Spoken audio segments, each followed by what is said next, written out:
Hi friends, ఈరోజు మనము పొంగలి చేసుకుందాం రండి. పెసరపప్పు బియ్యంతో పొంగలి చాలా టేస్టీగా ఉంటుంది. ఇది దేవునికి ప్రసాదంగా కూడా పెట్టుకోవచ్చు.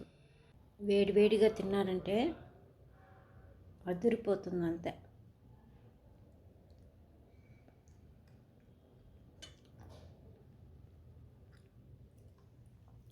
సూపర్గా ఉంది. ఈ వీడియో నచ్చితే ఒక లైక్ చేయండి, షేర్ చేయండి, సబ్స్క్రైబ్ చేసుకోండి. పెసరపప్పు బియ్యంతో పొంగల్ చేసుకుందాము. ఏ విధంగా చేసుకుందామో చూద్దాం రండి. చాలా టేస్టీగా ఉంటుంది. టిఫిన్కి కానీ దేనికి కూడా మనకు పొంగలి చాలా టేస్టీగా ఉంటుంది. దీనికి పెసరపప్పు ఒక కప్పు తీసుకుంటే బియ్యం ఒక కప్పు తీసుకుంటానండి. ఇప్పుడు ఏ విధంగా చేసుకునేది చూద్దాము. మొదటిగా మనము నెయ్యి వేసుకున్నాము. కిలో జీలకర్ర, మిరియాలు,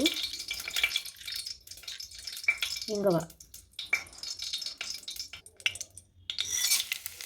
అలాగే కొద్దిగా పచ్చిమిరపకాయలు, కొంచెం అల్లం అండి,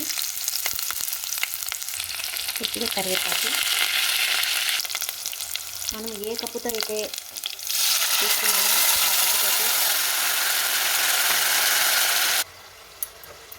ఆ కప్పుతోటి 6 గ్లాసులు నీళ్ళు పోసుకుందామండి. అంటే ఒక గ్లాసుకి 3 గ్లాసులు చొప్పున నీళ్ళు అయితే పడుతుంది. నేను 2 గ్లాసులు తీసుకున్నాను కాబట్టి ఒక గ్లాసు బియ్యము ఒక గ్లాసు పప్పు తీసుకున్నాను. అందుకోసము 6 నీళ్ళు అయితే పోసుకుంటానండి.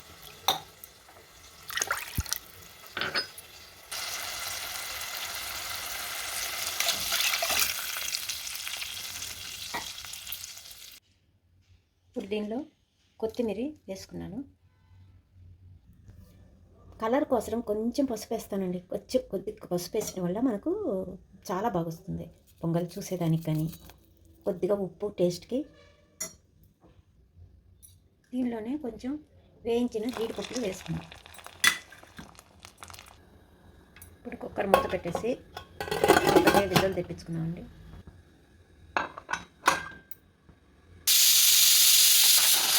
ఇప్పుడు కుక్కర్ విజిల్ ఓపెన్ చేద్దాము. చూడండి, పొంగల్ అయితే రెడీ అయిపోయింది. వేడి వేడి పొంగల్ రెడీ అయిపోయిందండి. టేస్ట్ చేస్తాము.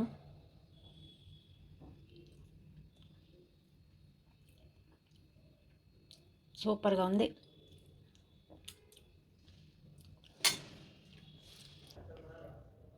ఈ పొంగలి దేవుడికి కూడా పెట్టుకోవచ్చండి. చాలా మంచిది. ఇది మనము కూడా టేస్ట్ చేయండి.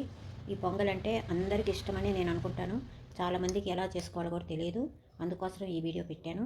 చాలా బాగుంటుంది. వేడి వేడిగా ఈ పొంగల్ తింటూ ఉంటే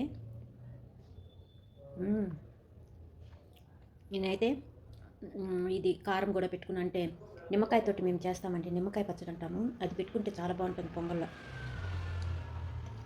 ట్రై చేయండి. వేడివేడిగా తిన్నారంటే అదిరిపోతుంది అంతే.